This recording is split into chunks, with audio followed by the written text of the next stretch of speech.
Hello दोस्तों, आप देख रहे हैं एनएसएन ब्लॉग। और पीछे जो आप देख रहे हैं ना, एक्चुअली जो मुझे एक अलमारी की ज़रूरत थी जिसमें हम बुक रखते हैं, उसको बोलते हैं बुक रैक।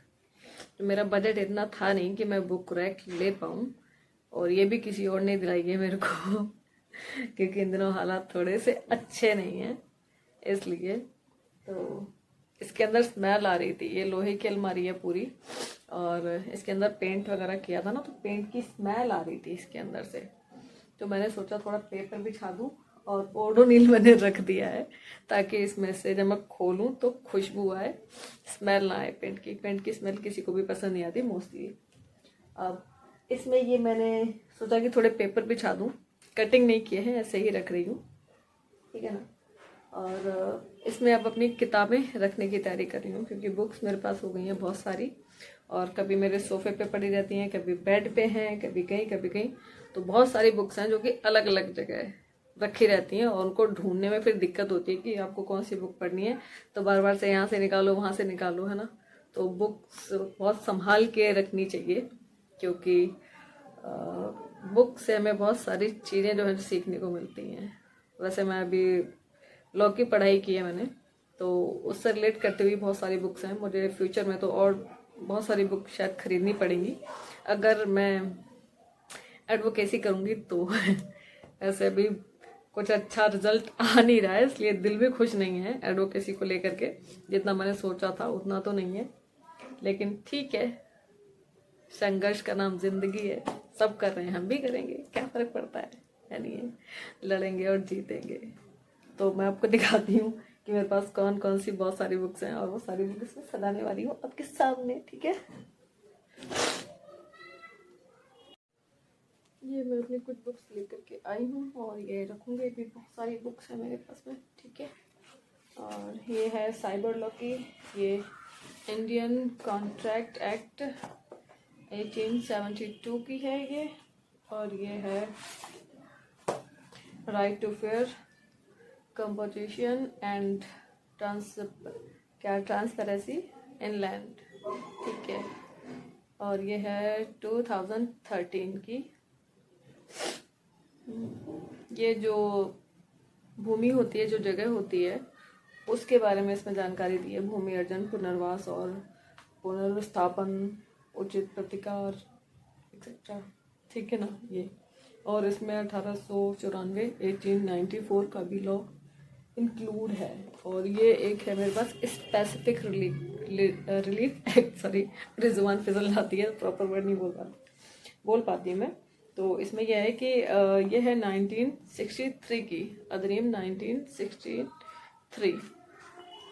तो इसमें स्पेसिफिक रिलीफ एक्ट में क्या होता है कि आपको जल्दी, मतलब किसी चीज़ से अगर आपको रिलीफ चाहिए तो वो ये तुरंत काम करना स्टार्ट करता है। उसमें एक टाइम ड्यूरेशन दिया जाता है, जिस टाइम के बीच में आपको उसका जजमेंट और जो समाधान है वो मिलता है। इसके लिए स्पेसिफिक रिलीफ एक्ट। इसमें मैं अपना एक केस डालने वाली थी 2022 में, लेकिन मैं फर्रुखाबाद ज़िले से हूँ।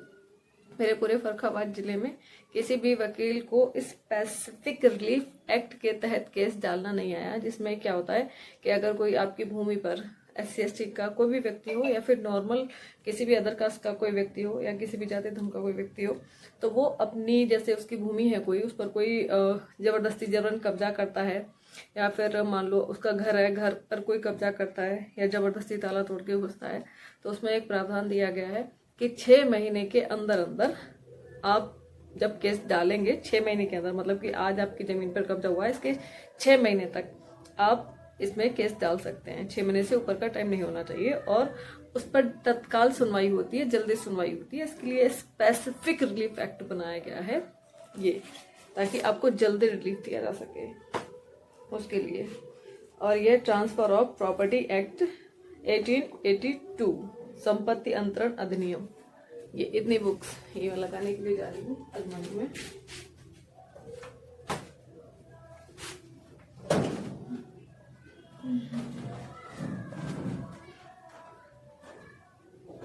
ऐसे खाली बुक्स लगा ही लगाऊंगी। खड़ी बुक्स लगाने में समस्या होती है कि बुक्स जो हैं ये वैसे गत्ते वाली नहीं है, पेज वाली बुक है जिन पर गत्ते की फ्रेमिंग होती है बुक्स के अंदर। वो बुक्स तो क्या है कि काफ़ी मोटी होती हैं, थिक होती हैं। ये जो AIB का एग्ज़ाम होता है, इंडिया बार काउंसिल का एग्ज़ाम, जिससे कि आप पूरे देश भर में कहीं भी केस लड़ सकते हैं, उसके लिए एक बार काउंसिल ऑफ इंडिया एक एग्ज़ाम कंडक्ट करती है जिसको बोलते हैं AIB, ठीक है, all India bar council exam, ठीक है। और ये साल में सिर्फ 2 बार होता है, सिर्फ 2 टाइम। और इसमें जो 100 नंबर का मतलब 100 नंबर का पेपर होता है, और इसमें जो जनरल और OBC के बच्चों को पास होने के लिए 45 अंक की जरूरत होती है, और SC ST के बच्चों को सिर्फ 40 अंक की जरूरत होती है इस एग्जाम को पास करने के लिए। और इसमें आपको कोई ग्रेड नहीं मिलती है कि ABC ग्रेड है, या फिर आप इसमें अगर ज़्यादा अच्छे नंबर आ गए तो आप टॉपर बन गए, नहीं। इसमें सिर्फ पास और फेल का ही रिजल्ट आता है। इसमें कोई टॉपर नहीं है, कोई कुछ नहीं है कि हाँ भाई जिसके अगर 80 नंबर आए हैं या 85 नंबर आए हैं या 60 नंबर आए हैं, 50 आए हैं, तो वो मतलब कि फर्स्ट या सेकंड डिवीजन आ गई या ABC आपको ग्रेड दे दी गई, ऐसा कुछ नहीं है। जो 80 नंबर लाएगा वो भी पास होगा, जो 50 लाएगा वो भी पास होगा। लेकिन जनरल और OBC को 45 मार्क्स की जरूरत है पास होने के लिए, और SC ST को सिर्फ 40 यानी 40 अंकों की जरूरत है इसमें पास होने के लिए। इसमें कोई डिवीजन का कोई भी प्रावधान नहीं है क्या इसमें आपको कोई डिवीजन मिलेगी। ये एग्जाम इसलिए होता है कि आप ऑल ओवर इंडिया में, एक होता है स्टेट का, एक होता है स्टेट में तो आप डायरेक्ट रजिस्ट्रेशन करवा सकते हो और डायरेक्ट इंटरव्यू दे करके आप अपना मतलब वकील बन जाते हो, लेकिन आप सिर्फ एक स्टेट के बनते हो। लेकिन AIB का एग्जाम देने के बाद में आप पूरे ऑल ओवर इंडिया में किसी भी जगह पर केस लड़ने के लिए जा सकते हैं। जैसे मान लो अगर मैं यूपी से हूँ, यूपी से उत्तर प्रदेश से हूँ, ठीक है ना, और मैंने यूपी का एग्जाम दिया है जो कि टेस्ट होता है, ठीक है, उसमें अगर मैंने रजिस्ट्रेशन करवाया तो मैं सिर्फ यूपी का ही केस देख सकती हूँ। यूपी से बाहर मैं दिल्ली का, हरियाणा का, पंजाब का या राजस्थान का कहीं का भी केस नहीं लड़ सकती, ठीक है ना, वो अथॉरिटी मेरे पास नहीं होगी, सिर्फ स्टेट की होगी।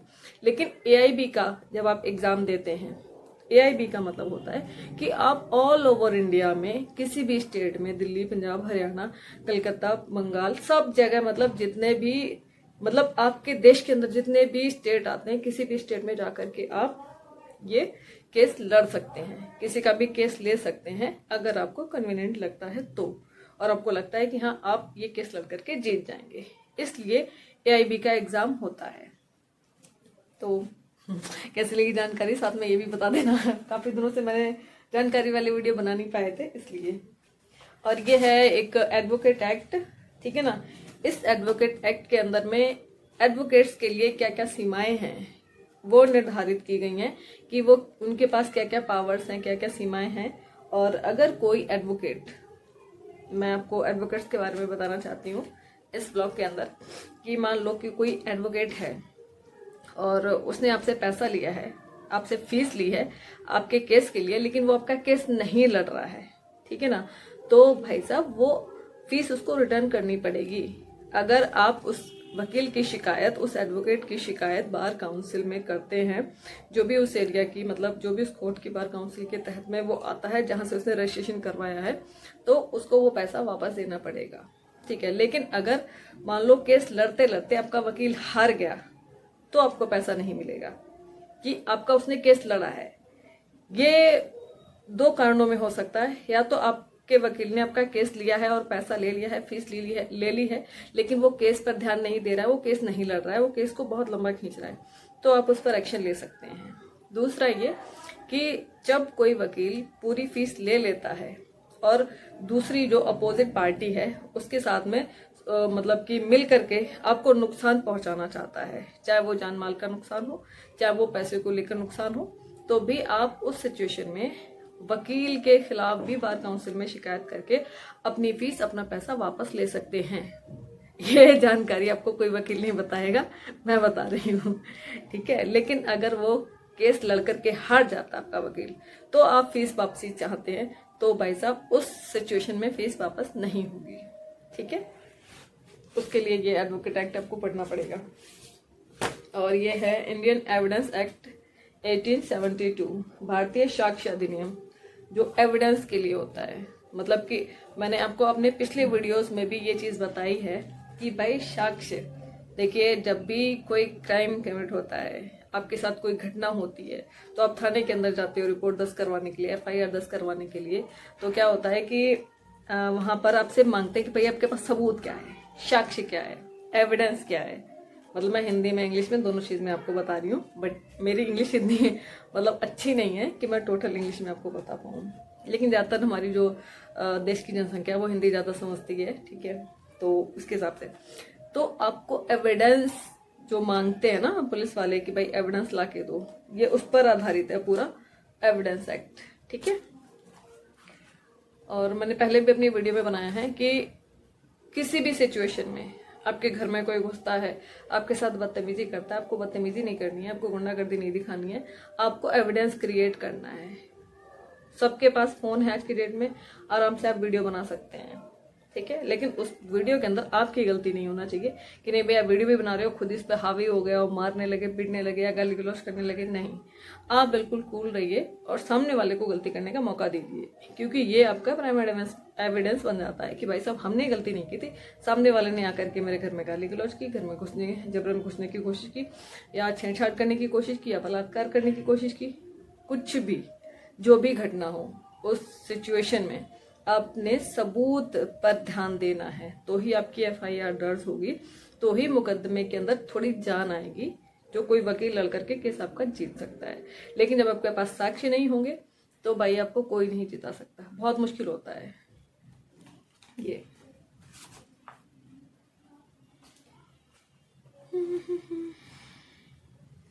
और एविडेंस यानी सबूत, और एक और है इसी में द भारतीय साक्ष्य अधिनियम 2023 में जो करेक्शन किया गया था, ठीक है ना, इस एविडेंस एक्ट के तहत, ठीक है ना, इसमें वो सारी डिटेल दी गई है इस बुक के अंदर में। तो बुक्स बहुत सारी हैं, आप लोग को भी पढ़नी चाहिए, क्योंकि देखो आप वकील बनो मत बनो, मैं नहीं बोलूंगी कि आप वकालत की डिग्री लो, लेकिन पढ़ने से क्या होता है कि आपको आपके हक अधिकार, इवन आप अपने फैमिली की अपनी सुरक्षा तो कर सकते हैं। आपको अपने राइट पता होंगे तभी तो आप लड़ पाएंगे। लेकिन लोग क्या करते हैं कि पढ़ने से बचते हैं, मैं भी उनमें से एक हूँ। ऐसा नहीं है, पहले मेरे को भी लगता था कि नहीं भाई बिना पढ़े काम चल जाएगा, लेकिन अब मेरे को लगता नहीं भाई बिना पढ़े काम नहीं चलेगा।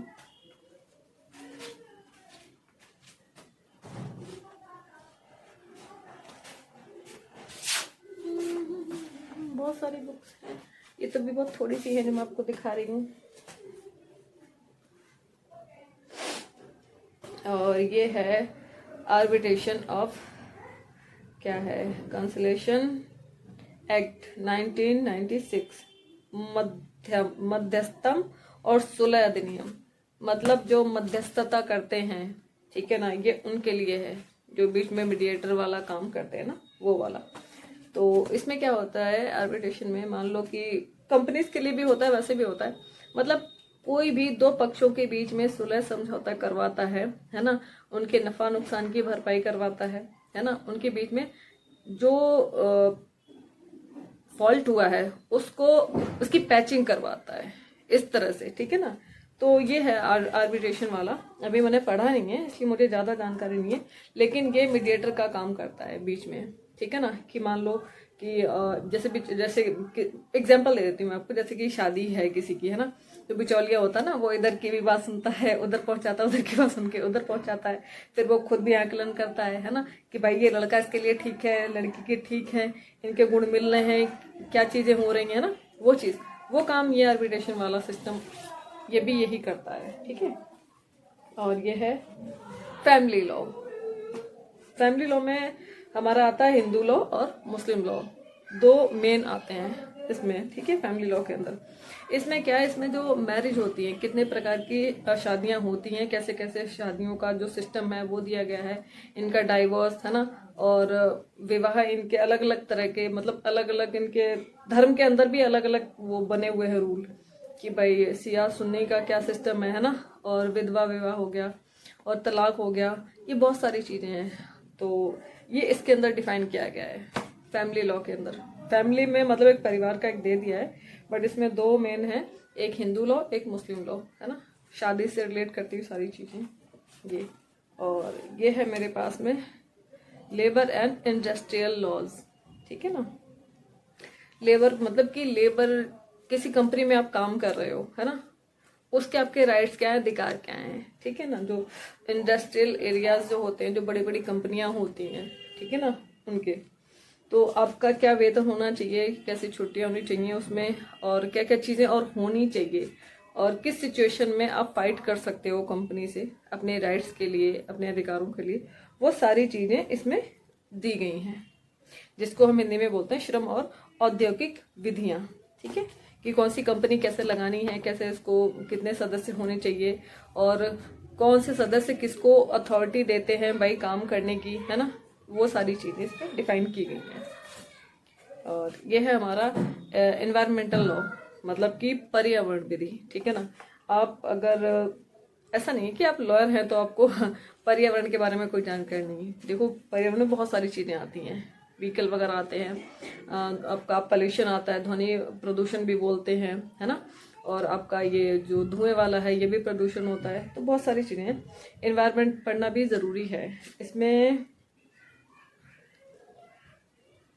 1986 का भी है, और 1981, 1974 और 2010 का भी है। इसमें नेशनल ग्रीन ट्रिब्यूनल एक्ट, ये सारी चीज़ें इसमें ऐड हैं।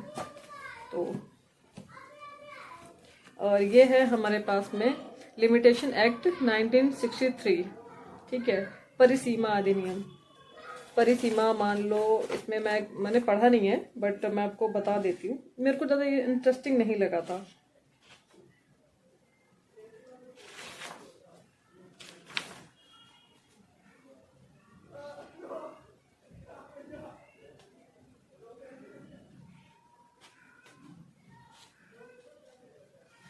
मतलब ये सीमाओं से रिलेट करता हुआ है, ठीक है ना। ये limitation of suits, appeals and applications, bar of limitations, बहुत सारी चीज़ें हैं। क्योंकि मैं पढ़ाऊंगी तो मेरा ब्लॉग बहुत लंबा हो जाएगा, एक एक करके पढ़ाऊंगी तो आपके समझ में भी आएगा।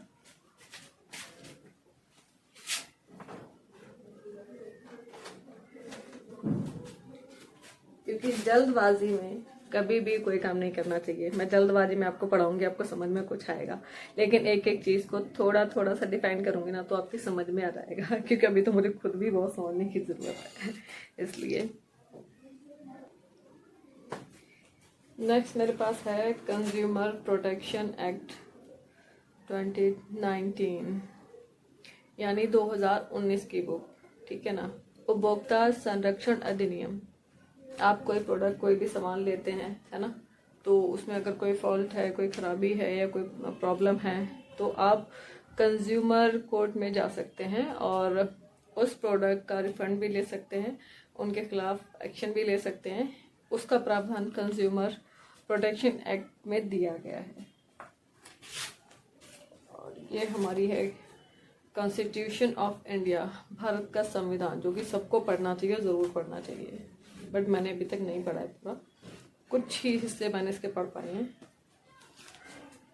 और ये है हमारी AIB की बुक, जिसमें 2011 से लेकर के और 2023 तक के, मतलब सारे जितने भी एग्ज़ाम अभी तक कंडक्ट हुए हैं AIB के, वो सारे सॉल्व पेपर का ये बुक उन्होंने बनाया गया है। इसको भी लोग पढ़ सकते हैं, लेकिन ये जो बच्चे एग्ज़ाम देना चाहते हैं AIB का, उसके लिए है स्पेशली। तो आम इंसान के काम की नहीं है, बट उनके लिए सही है। लेकिन वैसे क्वेश्चन ज़्यादा रिपीट नहीं होते हैं, तो इसको लेने का कोई फ़ायदा नहीं है। मैंने ली थी, बट ठीक है।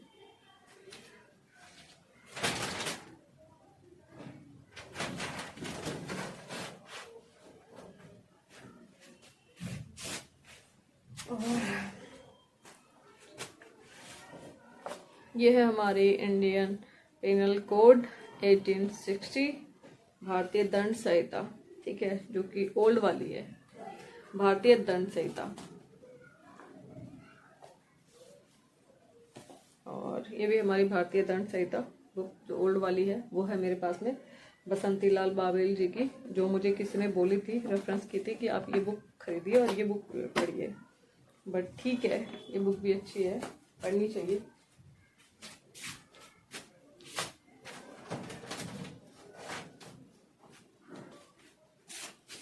और अब हम आते हैं, ये जो नाम चेंज किए गए हैं ना, ये भारतीय नागरिक सुरक्षा संहिता BNSS है ना 2023, जो कि अभी बीजेपी की गवर्नमेंट, हमारे PM श्री नरेंद्र मोदी जी है ना, इन लोगों ने जो नाम है, पहले जिसका CRPC था, ठीक है ना, क्रिमिनल प्रोसीजर कोड करके जो बुक थी, उसका नाम चेंज करके उन्होंने क्या कर दिया है। और ये हमारे पास 2 बुक्स रह गई हैं, ठीक है। एक है मोटर व्हीकल एक्ट 1988 है ना, इसमें आपकी जो गाड़ियां हैं 4 व्हीलर 2 व्हीलर है ना, सबसे रिलेट करते हुए ये वो वाला है। उसके अंदर मतलब इसमें मोटर व्हीकल से लेकर के सारी चीज़ें जो रिलेट करती हुई हैं, ठीक है ना, वो जैसे चालान वगैरह हो जाता है या कोई भी चीज़, या मतलब उसका फाइनेंस करवाना, या फाइनेंस कोई नहीं दे रहा है, ये इस तरह से है ना वो। और ये मेरे को थोड़े पढ़ने में ये थोड़ा प्रशासनिक अधिकरण अधिनियम, इसको हिंदी में तो आसानी से मैंने पढ़ लिया, इंग्लिश में इसको पढ़ने में थोड़ी सी मेरी टंग है ना, मेरा साथ नहीं देती है एक्चुअल में, ठीक है ना। इसको बोलते हैं एडमिनिस्ट्रेटिव लॉ, ठीक है ना, ट्रिब्यूनल एक्ट 1985, ठीक है। ये प्रशासनिक अधिकरण अधिनियम है ना, ये भी मैंने नहीं पढ़ा है क्योंकि बिल्कुल कोरी बुक है ये। और मैं सारी बुक जितनी है उनको पढ़ने की और समझने की पूरी कोशिश करूंगी। ये सज गई हमारी बुक।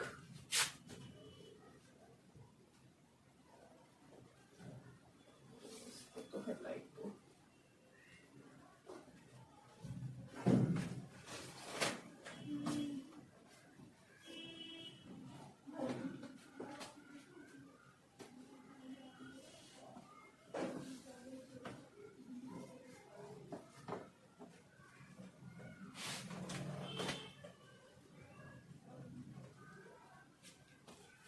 और अभी भी इसके अलावा मेरे पास बहुत सारी बुक हैं जो मैं अभी और रखूंगी। अभी इसमें बहुत सारी बुक्स हैं जो अदर है मेरे पास पढ़ने वाली, वो भी मैं आपको दिखाती हूँ मेरे पास कौन कौन सी बुक्स हैं।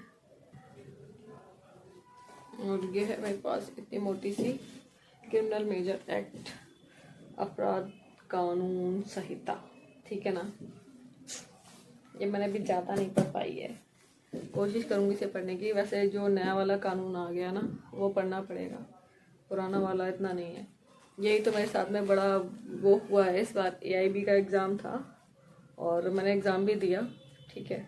अब उसमें दो डबल पढ़ना था, सारा कुछ डबल। अब पता नहीं मेरा रिजल्ट अभी तक तो आया नहीं है, क्या आएगा।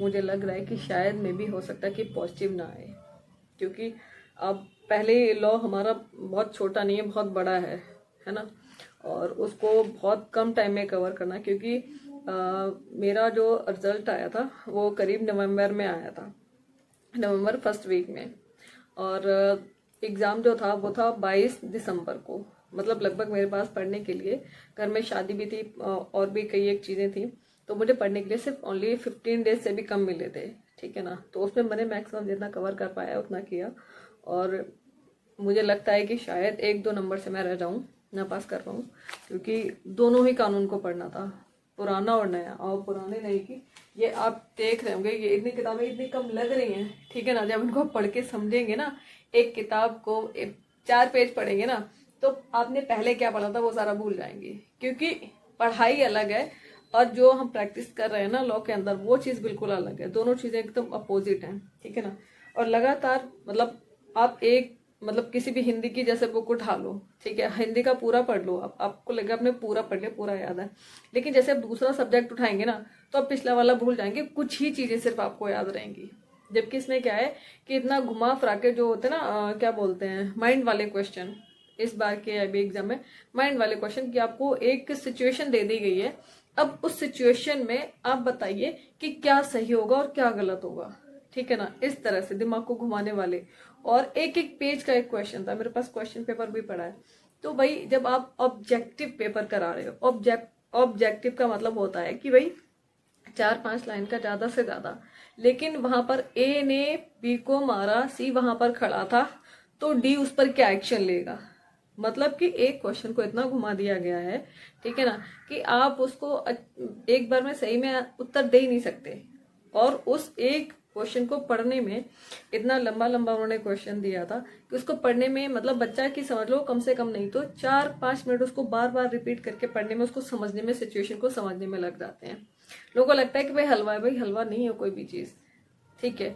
और जितने भी लोग ये जो AIB का जो पेपर बनाते हैं, मैं उनसे पूछना चाहती हूँ, उनको कहना चाहती हूँ कि भाई पेपर ऐसा तो बनाओ ना जो बच्चे को क्वेश्चन समझ में आए, ठीक है। आपने एक सिचुएशन दे दी, ये तो कोड का वो हो गया ना पूरा।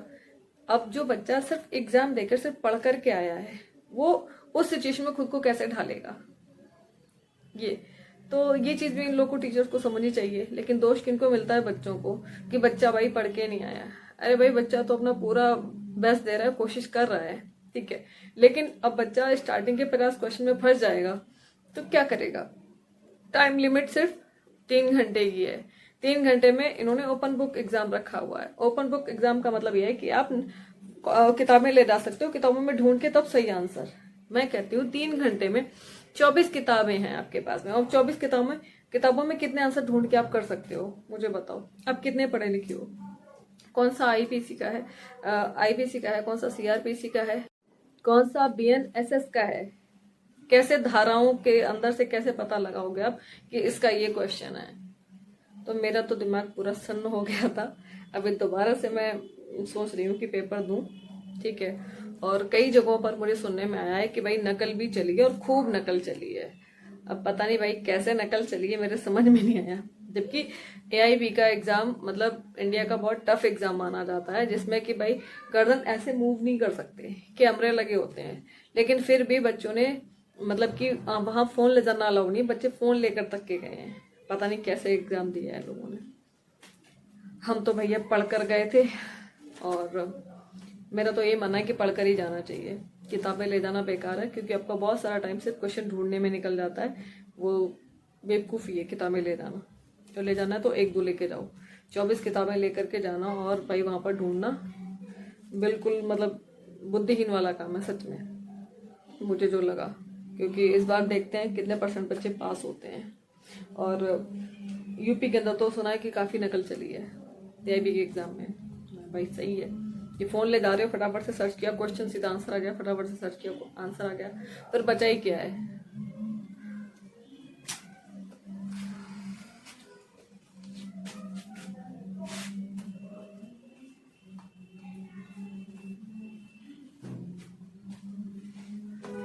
ये भी इतनी किताबें हैं। और अभी इसके अलावा मेरे पास में ये अपने मान्यवर साहब काशीराम जी की मुझे एक छोटी सी बुक दी थी, उनका जीवन परिचय है इसके अंदर में। मैं कहीं भी जाती हूँ तो मेरे को गिफ्ट मिलते रहते हैं। और ये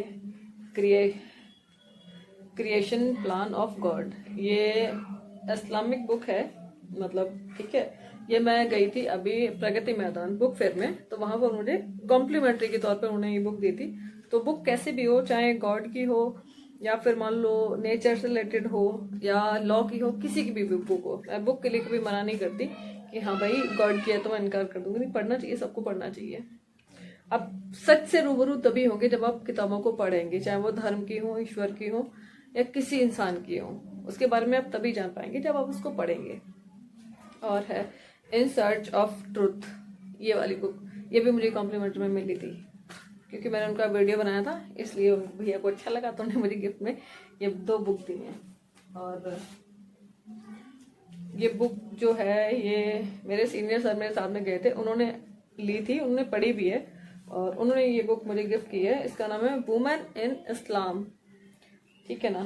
तो इस्लाम में मतलब जो इनका रिलीजन है उसमें वुमेन्स का क्या रोल है या वुमेन्स के बारे में क्या चीज़ें हैं, आई थिंक उससे रिलेट करती हुई ये बुक है।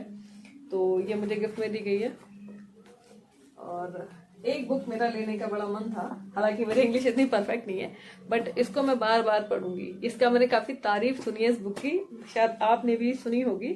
ये है रॉबर्ट ग्रीन की है, लॉ 48 करके जो है, ठीक है ना, पावर ऑफ लॉ। ये इसमें उल्टा दिखाई दे रहा है क्योंकि मैं फ्रंट कैमरे से वीडियो बना रही हूँ, ठीक है ना।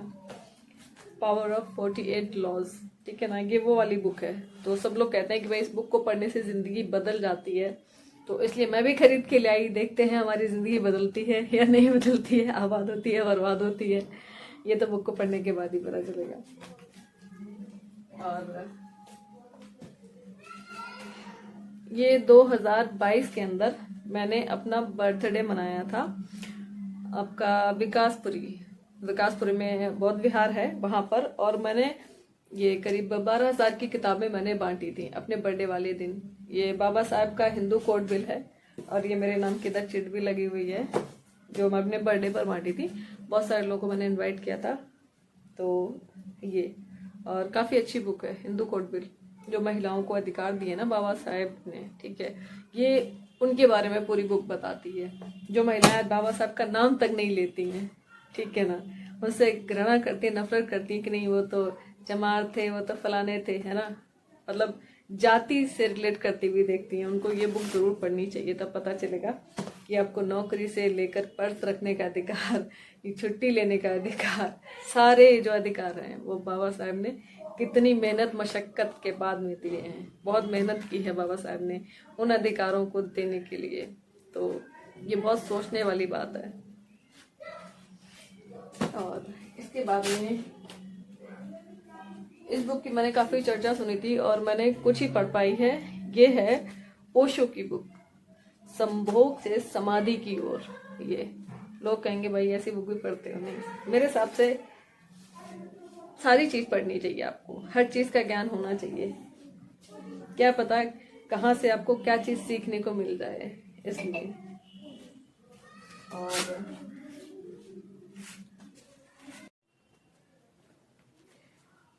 ये बुक जो मैं आपको दिखा रही हूँ, जब हम न होंगे, ठीक है ना, ये इनकी बुक है ब्रह्मदत्त द्विवेदी जी की, ठीक है ना। अब आप सोचेंगे द्विवेदी जी की बुक मैं क्यों पढ़ रही हूँ, ये बुक भी मुझे गिफ्ट में मिली है।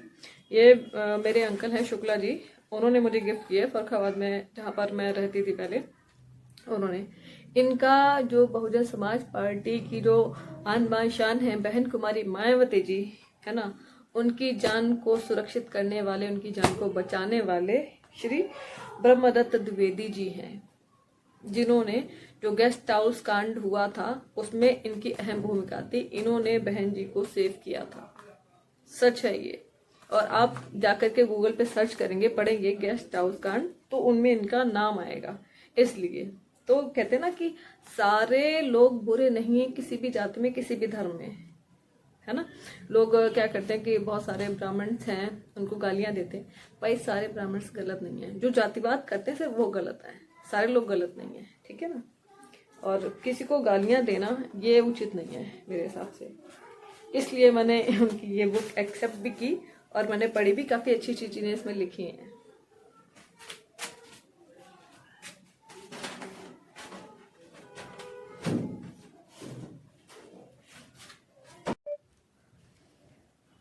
और आज के लिए इतना ही, क्योंकि मेरा ब्लॉग काफ़ी बड़ा हो गया है और आगे मैं इसमें भी बहुत सारी बुक्स रखने वाली हूँ, जिसका मैं विवरण आपको नेक्स्ट वीडियो के अंदर मैं दूंगी, ठीक है। तब तक के लिए मेरी वीडियो को रोज़ देखिए, कुछ ना कुछ जानकारी, इंफॉर्मेटिव, एंजॉय, सारी चीज़ें मैं इंक्लूड करके बना रही हूँ, ताकि आप लोग को बोरियत महसूस ना हो। एक जैसा वीडियो देखते देखते भी इंसान बोर हो जाता है, तो मैं चाहती हूँ आपको जानकारी भी मिले और आप समझ पाएँ कि भाई एक स्टूडेंट की लाइफ या फिर एक लड़की की लाइफ इतना भी आसान नहीं, इतना लोग समझते हैं, ठीक है ना। और मेरी वीडियो कैसी लगी लाइक करके, कमेंट करके ज़रूर बताना। मेरे चैनल को